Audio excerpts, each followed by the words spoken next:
So today we're really getting into something fundamental. It's this question that kind of sits behind almost every financial decision we make. With our peace of mind too, right? Exactly. What really drives success or failure when it comes to money? It's a big one. Yeah. And we're going to unpack this by looking at excerpts from a fantastic book, Morgan Housel's The Psychology of Money. Oh, that's a great choice. A real timeless bestseller. It really is. It blends, storytelling with these powerful, sometimes quite surprising insights. Definitely gets you thinking. It does. And what's so key about Housel's approach, I think, is his main argument. Which is? That money isn't really about the spreadsheets. It's not the formulas, not the complex models necessarily. Yep. It's fundamentally about behavior, how we act. Behavior. That's where he says it gets really interesting, doesn't he? Absolutely. Because it shifts the whole focus. It's less about what you know technically about finance and much more about how you behave with your money. That feels, almost counterintuitive. We're often taught that more knowledge equals better results. Financial literacy, right? Right.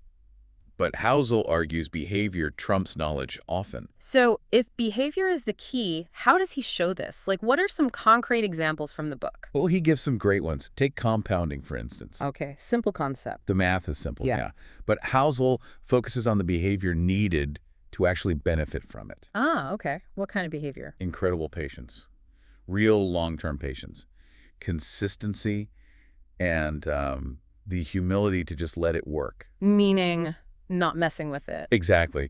Not constantly tinkering or chasing the next hot stock or panicking during downturns. It's about doing nothing strategically for long stretches. Which is hard. Really hard for us. Extremely hard. Our brains want action, reward. So it's less about understanding the math, more about character, resisting those urges. That's a good way to put it. Discipline over intellect, in a way. What other sort of behavioral traps does he talk about? Things that might trip us up? Another big one is social comparison. Keeping up with the Joneses, basically. Yes, always relevant. He has this concept, the man in the car paradox. Okay, what's that? You see someone driving, say, a really fancy car. You might think, wow, everyone must admire that driver. Yeah, maybe. But Housel says most people are actually just imagining themselves in the car. They're using it as a benchmark for their own desires. Huh. So the driver thinks they're getting admiration, but people are just projecting. Right. We compare, we try to signal status. Yeah. And it fuels this endless cycle of spending, wanting more. Never feeling like you have enough. Precisely. And he contrasts this with true wealth, which he argues is often invisible. It's the money not spent, the assets quietly compounding. That really hits home. It means financial well-being isn't just about the numbers in your account, but also about managing your desires, your sense of enough, independent of what others are doing or showing off. A huge mental shift, absolutely. Does he also get into how our own personal histories affect this, our experiences? Oh, definitely. He really emphasizes how our unique financial background shapes everything. How so? Well, think about it. Someone who grew up during, say, hyperinflation or lived through the dot-com crash early in their investing life, Right.